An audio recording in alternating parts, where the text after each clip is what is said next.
the economy is not only going to weaken, but weaken much more than the markets expect. So the markets may in fact be right that the Fed stops hiking, but not because inflation comes down, but because the economy comes down, or because employment comes down and unemployment goes up.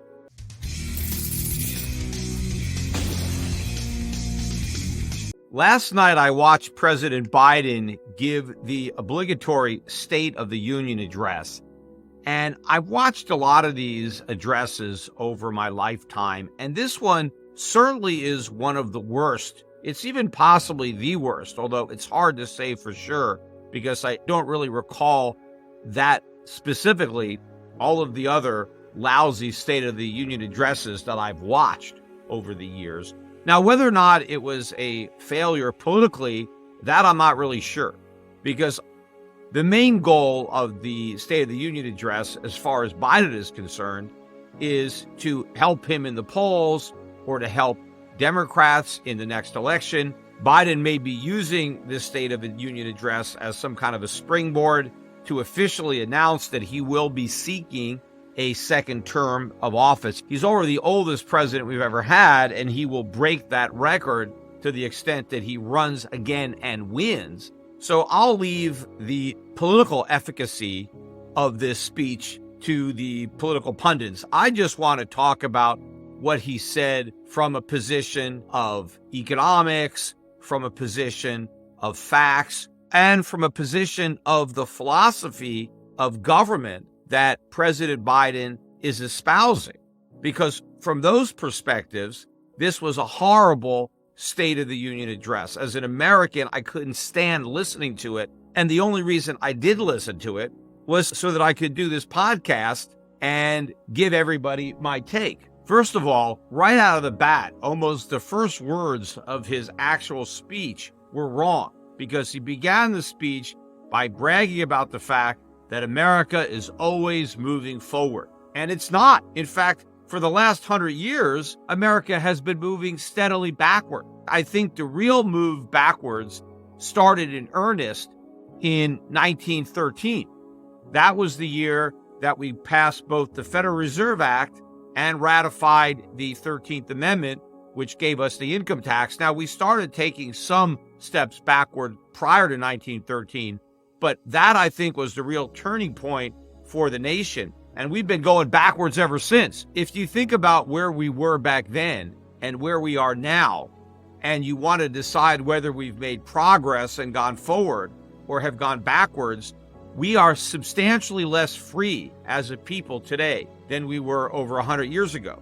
I think freedom, individual liberty, is how you want to measure a society. If a society is more free, then it's gone forward. And if it's less free, then it's gone backwards. And we have gone backwards to an incredible degree. There are all sorts of laws that are on the books today that did not exist 100 years ago. And all of those laws make us less free. You have the government either forcing us to do something that we may not want to do, or prohibiting us from doing something that we may want to do. That's what laws do. Laws limit your freedom. And there's all sorts of laws that are on the books now that if the Constitution was actually enforced, wouldn't be on the books. They would have been struck down by the Supreme Court. But the Supreme Court doesn't enforce the Constitution anymore. It lets the government get away with whatever it wants.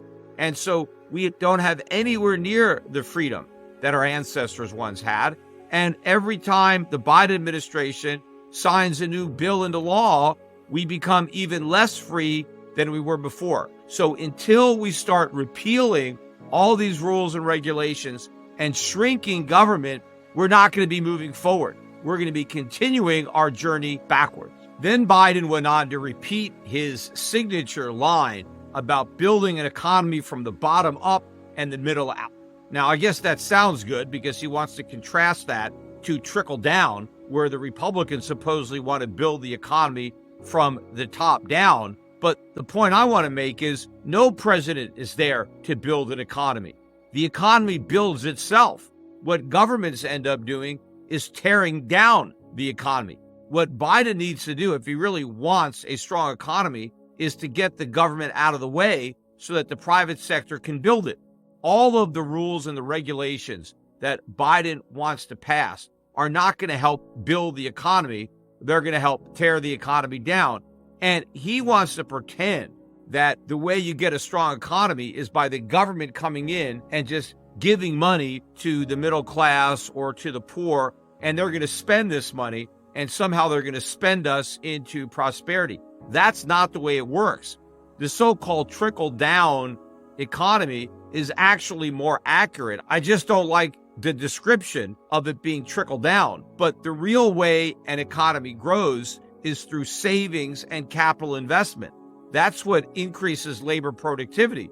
What grows an economy are entrepreneurs that can combine the factors of production in such a way to make them more productive. They produce the products, provide the services, create the jobs that make everybody's lives better. The middle class didn't create the prosperity that it enjoys. The prosperity that the middle class enjoyed once, and they still enjoy some remnants of it today, was created by capitalism. It was created by the entrepreneurs, by the inventors, by the businessmen. It wasn't invented by the laborers.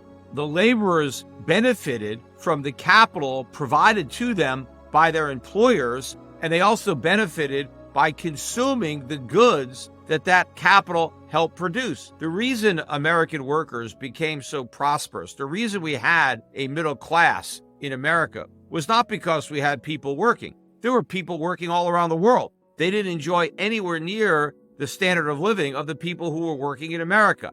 And the reason American workers were so much wealthier than workers everywhere else was because of the capitalist system that they were able to benefit from. But it wasn't just their own labor that was the driving force. It was the entrepreneurs who hired them, who created the jobs, who took the risks, who made the investments, who conceived the inventions. All of this happened because of capitalism, and the prosperity that resulted did in fact flow from the top down. It didn't flow from the bottom up or the middle out. The only thing that you're going to achieve by trying to hand money to the middle class and the poor so that they can spend it is inflation. Of course, Biden spent a lot of time bragging about his so-called accomplishments. One of them was the lowest unemployment rate, I don't know, in 50 years or whatever it was. But the main reason the unemployment rate is so low compared to what it had been 50 years ago is because we don't measure unemployment properly today the way we did back then. There are a lot of people who are in fact unemployed who are not counted. And so it's only because we changed the methodology for keeping track that the number is so low. The other thing that Biden bragged about was the creation of jobs and how many new jobs have been created since he's been president. In particular, he focused on manufacturing jobs. And he said that we've had the fastest growth in manufacturing jobs in 40 years or something like that. But again, all of this is disingenuous at best, because all these manufacturing jobs that Biden wants to claim credit for having created existed before he became president. It's just that the manufacturing companies who employed those people temporarily laid them off because of the COVID shutdown. Now Biden becomes president, and these workers who were temporarily laid off are called back to the jobs that they already had. Joe Biden didn't create those jobs. They were there. He's just taking credit for workers going back to jobs that they had before he was president. And as I've been talking about on my podcast, most of the jobs that President Biden is taking credit for having created are part-time jobs. They are low-paying jobs. They are part-time jobs for people who already had full-time jobs, but now, thanks to inflation and the decline in real wages, those full-time jobs are no longer adequate to make ends meet, so they've had to go out and take a second or a third job. Now, that is not an accomplishment. That represents a failure. The fact that Americans can no longer get by on one job and they're forced to moonlight and take on second and third jobs is not something that Biden should be claiming credit for. It's something that he should be embarrassed about, and he should be doing something to address the economic failures of his administration, not falsely take credit for a success that doesn't exist. Then he also bragged about all the small businesses that are apparently starting up under his presidency. I think since he's became president, something like 10.5 million applications for new businesses have been filed. And this is apparently the most in any 2-year period in history. You hurt the U.S. economy by forcing those companies to overpay for American products. Ultimately, when you do that, you make American industry less globally competitive because now they're at a disadvantage because their competitors can source their components from whoever produces the lowest cost or the highest quality. But if American companies are forced to overpay for lower quality domestically produced goods, then their final product is not globally competitive. All of these laws that force people to buy American ultimately backfire, and they hurt the American worker.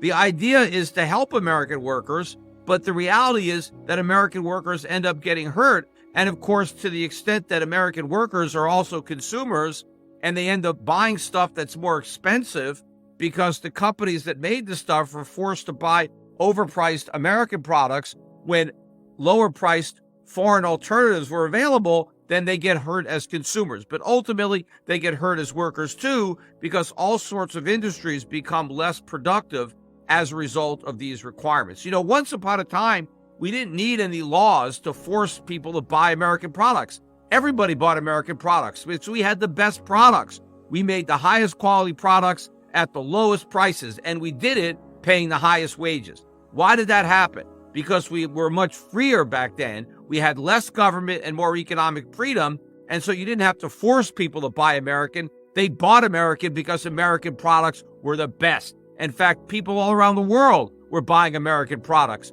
over their own products for the same reason. But now, because of all these years of government regulation and spending and taxation, American industry is now so uncompetitive that we have to force people to do things that they once did voluntarily. Of course, Biden also spoke about raising taxes on the rich, taxing the billionaires, taxing the corporations, quadrupling the tax on buybacks, cracking down on wealthy tax cheats. None of this is going to make America more competitive. First of all, it's not the wealthy tax cheats that they really want to go after. It's the middle class. It's those gig workers who aren't reporting all their income. But to the extent that we send a bunch of IRS agents out there, they're going to be harassing a lot of small business owners. They're going to be making the U.S. economy less productive. We need to get rid of the income tax, not find ways to squeeze more money out of the people who are already paying it. It is a very inefficient, unconstitutional tax. We waste so much money complying with the tax, of legally avoiding the tax. We can get rid of an army of unproductive workers if we just went to the fair tax or something like that. But Biden would never consider that type of substantive change to the tax code. He would rather pretend that Americans can get something for nothing, and we can do it by taxing the rich. In the meantime, all of Biden's deficits are being funded on the backs of the middle class and the working poor through the inflation tax. Now, the question in and of itself reveals a complete lack of understanding of inflation or of why raising interest rates are supposed to fight inflation. Because the reality is, you don't raise interest rates to create unemployment. That doesn't fight inflation, because inflation is not caused by people working. In fact, people working productively helps mitigate the effects of inflation. Because if the government is printing money, but you have more people working productively to increase the supply of goods and services, that keeps a lid on prices. So you don't want to throw people out of work when you're fighting inflation. You want as many people working as possible. What you want to deter when you raise interest rates is consumption. So you want people working, you just don't want them spending all of their paychecks. You want them taking a larger fraction of their paychecks and saving it. So that is the goal of higher interest rates. You're helping to bring down inflation by bringing down spending and bringing up savings. Because then you kill two birds with one stone. You reduce demand, but by increasing savings, you increase supply, because now you have more money to be loaned out to businesses to make the capital investment necessary to produce more goods. So that is the goal of higher interest rates. It's not to create unemployment. That is a Keynesian fantasy, which is still widely accepted today. And the only reason people think that you fight inflation by creating unemployment is because they still believe in the nonsense of the Phillips curve. The Phillips curve says that as unemployment goes up, inflation goes down, and vice versa. The whole curve is nonsense. So it was a foolish question, and it never should have been asked. But of course, Powell's a fool for answering it, because it's the blind leading the blind. The guy asking the questions doesn't know anything about economics, and neither does the guy answering them. Which brings me to the answers. I want to focus on two answers that Powell gave to the questions. Why did the Fed decide that inflation needs to be 2% and not 3%, for example? Now, Powell's answer was that it is the global standard, and that's why. Well, that's a BS answer. First of all, when did it become the global standard? Who made it the global standard? And why is the global standard 2% and not 1%, for example? And when did Fed policy become beholden to some kind of global standard? Because I never thought that the Fed took its marching orders from the globe, that it has to bend its policy to meet some kind of global standard. It's all a bunch of nonsense. I've talked about it on this podcast. The real way that the 2% number came about, it was in New Zealand. It was Don Brash, who was in charge of the Reserve Bank of New Zealand under Roger Douglas when they had reformed their economy and moved away from socialism. They had high inflation, and they imposed the first inflation ceiling of 2%. It wasn't a target, it was a ceiling. And what the Reserve Bank of New Zealand had to do was make sure inflation stayed below 2%. It didn't mean that if inflation was 1%, they needed to work to get it to go up to 2%. It meant if it was 1%, it was okay because it was below the ceiling. If it was 0.5%, that was even better because it was further below the ceiling. But if it ever got to 2%, that meant that the Reserve Bank had to tighten policy because their goal was to make sure that inflation stayed below 2%. Now, somehow that eventually morphed in to a 2% target, which is now the global standard that Powell somehow feels beholden to comply with. But of course, there is no reason why 2% is the number. It was a ceiling. It was never a target. And if you're going to have a target for inflation, how about 0? How about -1? Falling prices are better than stable prices, and prices going up by 1% are better than prices going up by 2%. After all, Powell reiterated the Fed's commitment to price stability. Well, when did prices going up by 2% a year, every year, become stable? Stability means unchanged. If prices go up 2% a year, they're anything but stable. But the most ridiculous answer that Powell gave was in response to a question as to whether or not he was worried about the absolute size of the national debt. Not just the battle over raising the debt ceiling, but whether or not the size of the debt was a concern for him and his inflation fight. And his answer was no. He said that when it comes to inflation, the level of the national debt is not the problem. Of course it's the problem. It's precisely the problem. It's the national debt that is the driving force behind inflation. It's because the government is running such large deficits that the Federal Reserve has been monetizing them through quantitative easing. So the larger the deficits, the more money has to be printed, the more inflation we have. And in fact, the larger the national debt becomes, the more unpayable it becomes, and the more likely it is that we end up repudiating the debt with inflation. So not only does the size of the debt drive how much inflation we have now, but because it's now so enormous, it's driving how much more inflation we're likely to have in the future. If Powell doesn't understand that the debt is the problem and that the more debt we have, the more inflation we have, then he is completely clueless about inflation. Based on his answer, Powell is either a complete fool and doesn't know anything about economics or inflation, or he's lying. And I'm not sure which is worse. Personally, I'd rather have a liar as Fed chairman than a fool, because at least the liar knows what he's doing is wrong and can one day tell the truth and start doing the right thing. But if you're just a complete fool and have absolutely no idea what the right thing is, then you're never going to do it.